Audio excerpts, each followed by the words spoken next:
Well, we'll begin with the performance of the local currency. Banks are insisting that activities of speculators have largely contributed to the cedi's sharp depreciation against major trading currencies. Demand for dollars has quadrupled over the past month, resulting in the cedi declining by more than 30% against the dollar. But the banks maintain that the demand for dollars is not meant for business purposes. Chief Executive Officer of the Ghana Association of Banks, John Ewa, has been speaking on PM Express Business Edition. When a bank is lending, they take a whole lot of environmental factors into account. So they may have projected that inflation, which was 9% not too long ago, maybe at max will be around 10, 11%. All of a sudden, we are talking about upwards of 30%. They would have projected, based on the cash flows of the borrower, that, oh, your cash flow projection gives us an excess cash flow of X amount, based on which we can give you Y amount at this interest rate. Now, a policy rate has increased from 17% all the way to, where we have it now, in 20s. And how do you factor these unexpected, unplanned environmental factors that you do not control? So if because of that, the cash flow pressures on your borrower is such that they cannot pay, it has nothing to do with the level of due diligence that you undertake. You would have taken all factors into account.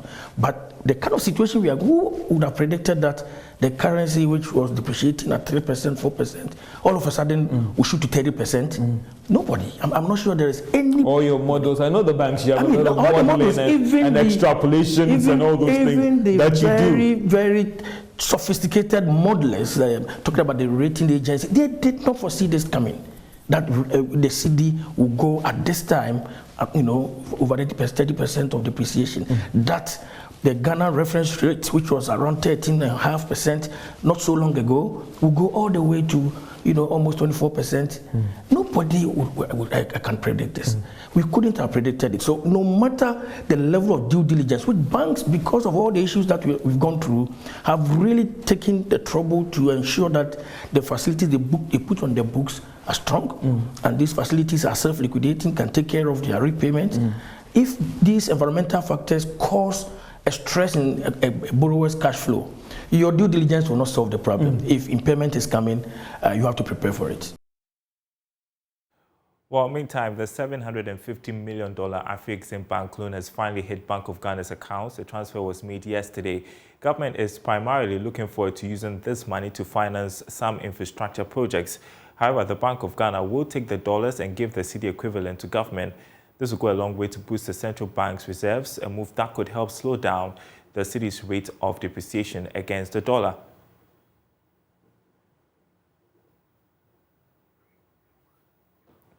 Well, members of the trading community have backed down on a decision to close shops on Monday in protest of the depreciating currency.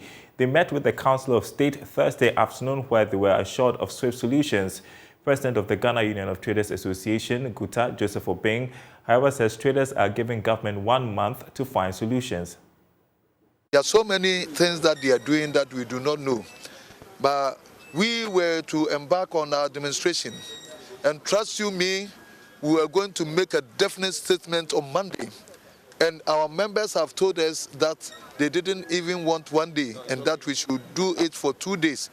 Thereafter, the regents were calling for 1 week and that we were going to follow it up the following week with a closure. So that because our problem is such that we need a solution, and that we need something that will give a pinch to the leadership, and that's what we wanted to do this. We were not going to do this out of malice.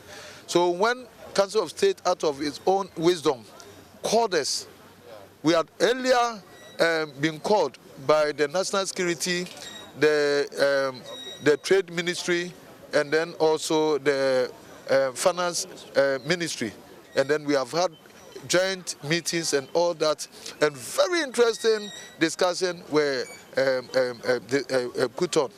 And especially here too, we have been able to engage with the good counsel coming from our Council of State, and that we have now toned down on our demands, and then like the advice that they have given, Nana has given us with his council, we are going to stop the close down on Monday, and then the committee that have been set by the eminent body will take effect from Monday, and that from that time we are going to work till a month, where we are expecting that within that time, those issues, because we have 10 items that we presented, and those items, there are some that can be done immediately, and there are some that it will take a little bit time, and that's why we're giving the month.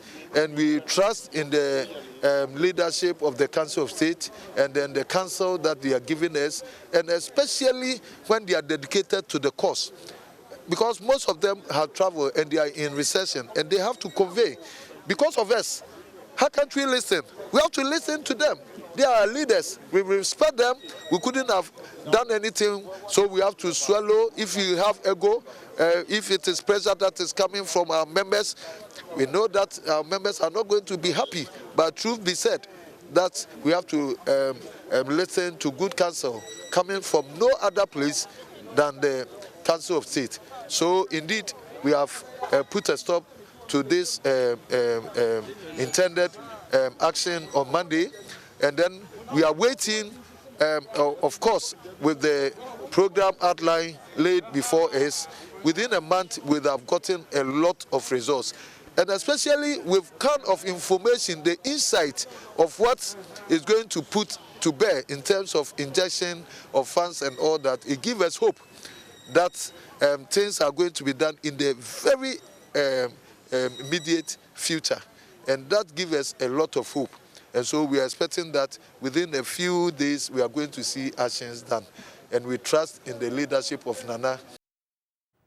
President of GUTA there, Dr. Joseph Obeng, one of the voices we heard from the press conference held by the Ghana Union of Traders Association this week was that of the Executive Secretary of the Food and Beverages Association of Ghana, Sam Agri. He joins us on Zoom as we look at the impact of the city's decline on businesses. Thanks for joining us. Certainly great to speak with you this afternoon. How significantly have food and beverage manufacturers been impacted by the city's decline in value?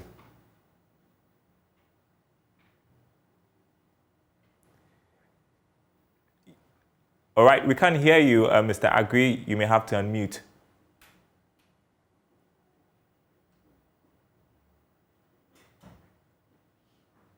Okay, waiting. Hello, can you hear me? Yeah, we can hear you right now. Okay, very well. Good afternoon once again. The situation on hand now seems to be a little bit dicey. And with the foreign exchange that government is starting, that is coming $750 million, where most people are thinking that is coming for the business sector. That cannot be. This money is coming for infrastructures that has been tabled before Parliament, and therefore they need these finances to complete those projects. This is what is coming for. Now, government also made mention of bringing in $2 billion to shore up the depreciation of the city, so that at least we can see a positive impact, that the city will start or either stabilize or start regaining the strength. But I am of the view that if we have to get this money in the system, then what will happen is that government will then have to control, the Bank of Ghana will have to then control what is coming into the system, so that this money does not end up in the black market.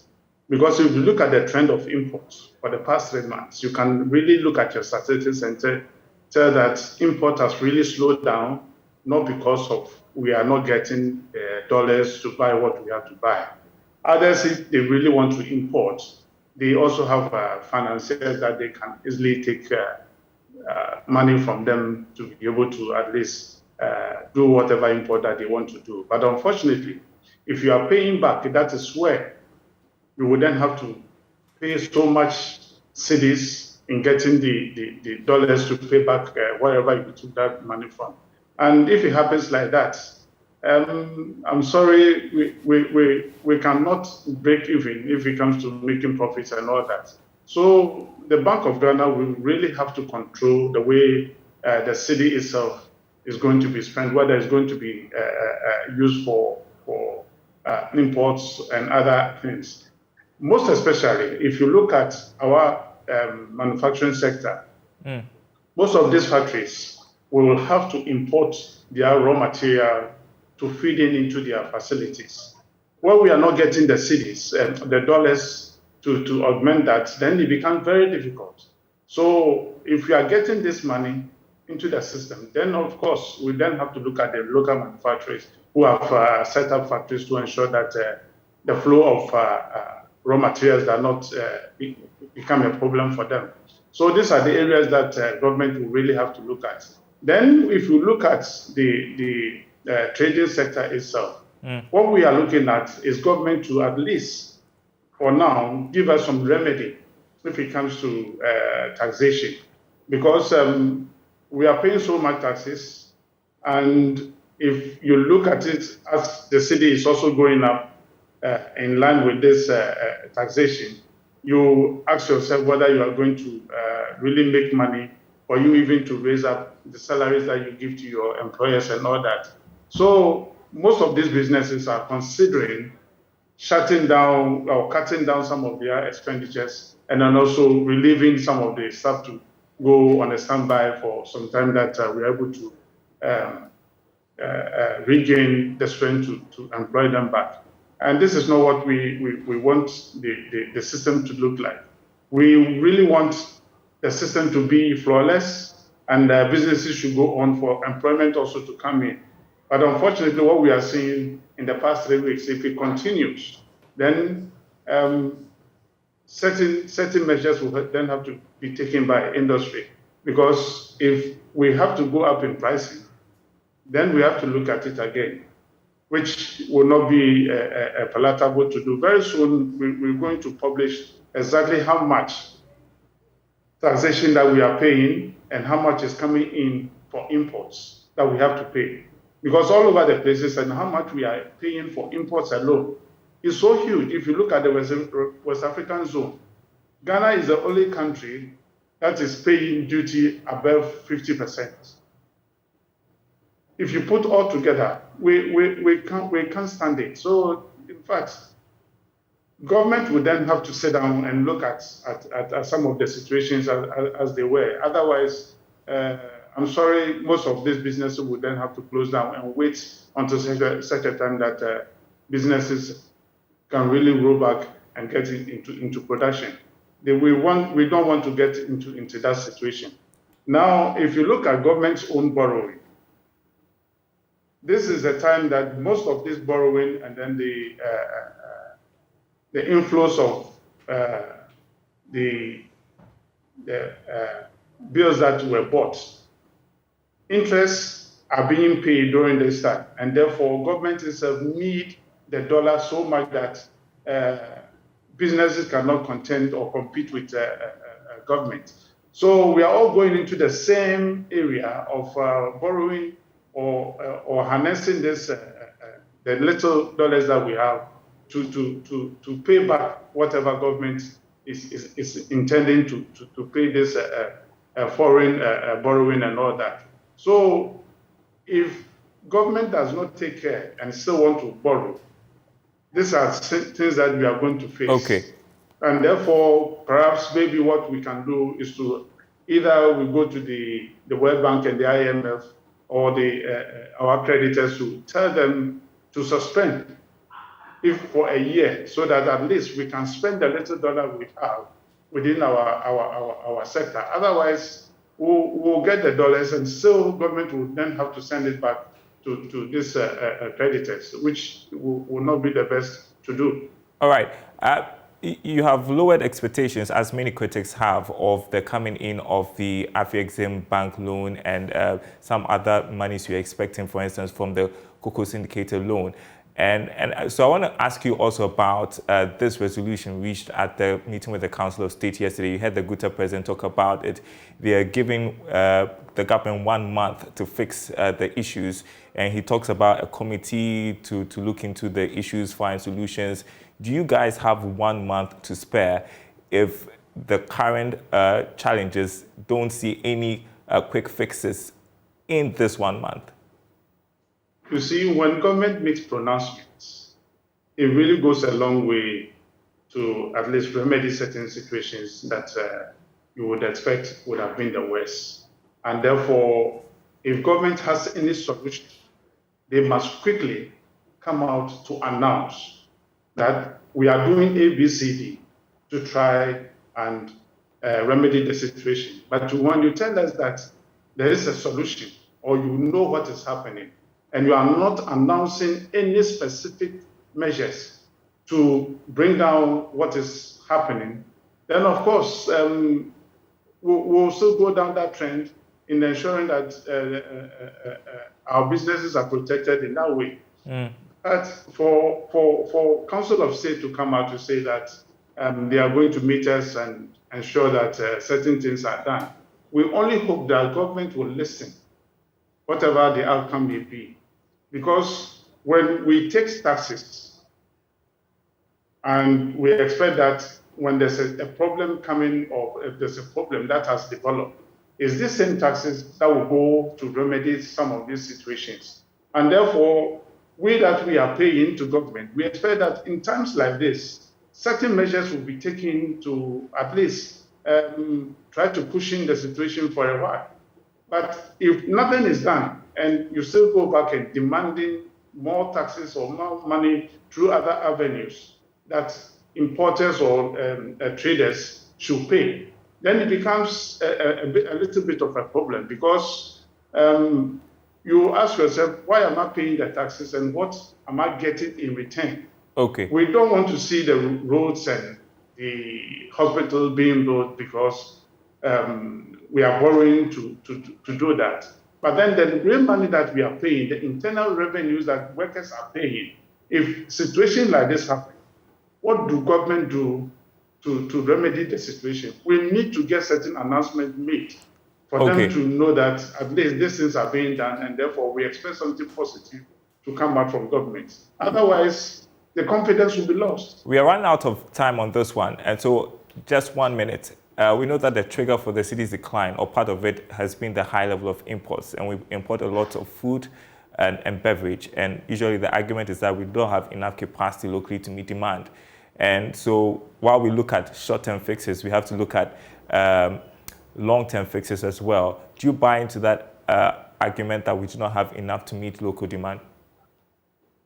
We really do not have. And if we need to have any positive call, then the onus lies on the finance minister and the government to ensure that we do not get into that frame. Now, if we are to tone down the import that we have, then we should have more industrial bases coming in. All these importers that are coming, some are importing billions of dollars in this area. And if we really want to do business with them, government can sit down with them and tell them, these are your imports, these are the things that you are importing over the year, and you look at the statistics. This is what I'm going to give you, the offer that I can give you, by bringing those machinery into this country and produce, so that the importer will know that, well, when I do the production locally, these are the incentives that I'll get from government. But unfortunately, we are not getting all these things from government. That is why I've said some time back that government should meet the real importers of this country, those who are really spending the hard currency in importing, and give them a special offer, not the 1D1F. We should give them certain incentives that will entice them to at least bring down their production in this country, so that we can generate the needed employment, save our hard-earned currency. And the Bank of Ghana should also try as much as possible to build up its bullion reserve, because these are some of the things that can really show up the city if it comes to strengthening our currency. We need to do something to at least to show that we can really do what we are doing. Otherwise, if it's as if we've thrown up our hands in despair, waiting for the miracle to happen. All right. Government can do it, and our people in government really would have to sit up and think carefully. Thank you so much. Sam Agri, Executive Director of FABAG, joining us with a look at how the city is impacting on the local food and beverage manufacturing industry. I appreciate your time with us. Thank you. Well, next, we take you to the Kwawu International Conference Center, where the EcoBank JoyNews Habitat Fairs entered day 3. Maxwell Agbagba is live for us. Maxwell, what can you report from there?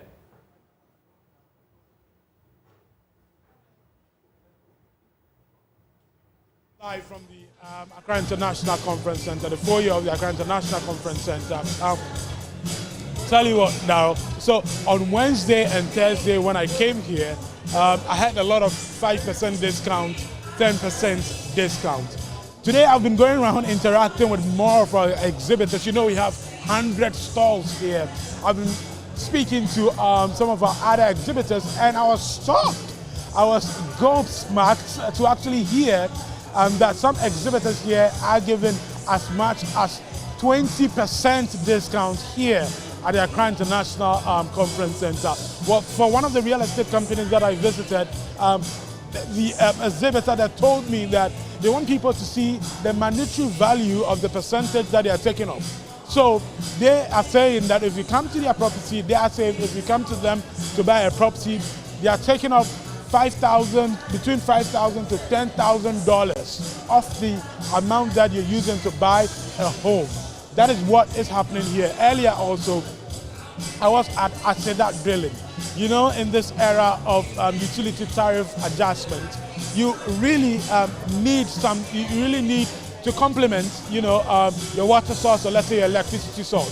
Sedat Drilling is into borehole drilling, and the exhibitor there, the CEO, the MD, was telling me that this is a good time to actually get a borehole for yourself to complement your water source from the Ghana Water Company Limited, and they are doing it at a very, you know, at a discounted price. I was surprised to learn that. If you want to know more, you have to come to the Accra International Conference Center. Right now, though, we are at a Keynes group of companies. They also have some discounts they are giving out. We want to hear from one of the sales reps here, John. John, you're welcome to JoyNews. Thank you very much. Great. Tell us, what do you have here? You have this complete kitchen. Yeah, exactly. And how much is it going for? Right, so what you have here is going for 21,478. A complete kitchen? A complete kitchen. 21,000? Yes, but we do not include the gadgets because of preference. Yeah. So we want you to make your choice before we insert the gadgets for you. Okay. So this is 21,000 for the kitchen set. Yeah. Yes. So this is a complete set? Complete set, yes. Wow! Yeah. Are you also giving some discounts here? Yes, we are giving discount. As you can see, we are giving 20% off. 20% discount? 20% off. Oh my God. 20% off. So in case you want this set, what we'll do is we just come to your place, take measurements, and then we design the kitchen for you. After we've designed it, we give you an estimate, that's the cost, and then we apply this 20% on it. Wow. Yes. Amazing, amazing stuff. You have other things here, right? You have furniture here. Yes, of course. Yeah. So this chair that you are seeing here was made by us right here in Ghana with this coffee table. It was made by us. So this is just a sample of what you can do. Yes, when you come to our showroom, you see much more better ones. So, okay. So when you you have this one also here? Yeah, this set. Okay. So this one, okay, so this one is what, 15% off? 15% off. So 20% discount, yes, and then here 15%. 15% on the living room sets. Yeah. Amazing. So how can people reach you? And these are exclusive discount prices, right? Yes, exclusive. Okay. It's because of this fair. So when you come here, what we'll do is we give you the flyer, or we take details. If you want this one, we take your details and then we note it. So when you come to our showroom, and then you maybe you don't want this particular one, you want a variety, different type. We'll make a selection and then we apply the discount to. So after the fair, you can reach us on 050-150-5500. We are on the Kiseman stretch. We are adjacent Melcom. In Takrade, we are at Paipano, opposite Connect FM. Yes. Thank you very much for talking to us. You're welcome. Okay, great. So as you can see, a lot of patrons.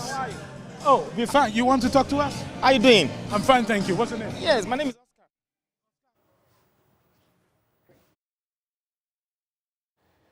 So that's the place to be, the Accra International Conference Center, as we continue to follow the EcoBank JoyNews Habitat Fair. It's in day 3. Over the weekend, there'll be a lot of things to grab, so make your way over there, the Accra International Conference Center. That's the marketplace, everyone. Thanks for watching.